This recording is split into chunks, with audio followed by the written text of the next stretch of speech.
बिस्मिल्लाहिर्रहमानिर्रहीम। अस्सलाम वालेकुम व्यूअर्स, मैं हूं सबा और आप देख रहे हैं मेरा YouTube channel the Saba kitchen. आज मैं आपके साथ शेयर करूंगी क्रीमी फ्रूट चाट की रेसिपी।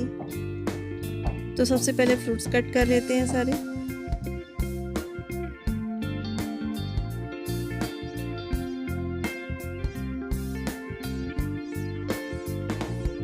एक कप मैंने क्रीम ली है।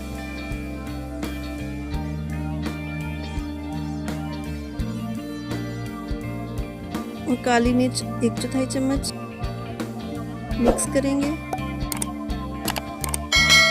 और अब इसमें विस्क किया हुआ योगर्ट ऐड करेंगे। अच्छे से मिक्स करने के बाद इसमें फ्रूट्स ऐड करेंगे।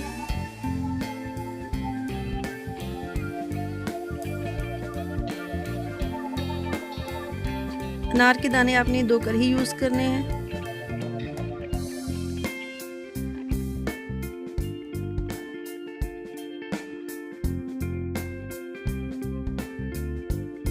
अच्छे से मिक्स कर लेंगे। आप अपनी मर्ज़ी से कोई भी फ्रूट ऐड कर सकते हैं। रेसिपी अच्छी लगे तो लाइक करें, शेयर करें अपने दोस्तों के साथ, फैमिली मेम्बर्स के साथ, और मेरे चैनल को सब्सक्राइब करें। मैं मिलूँगी आपसे एक नई रेसिपी के साथ।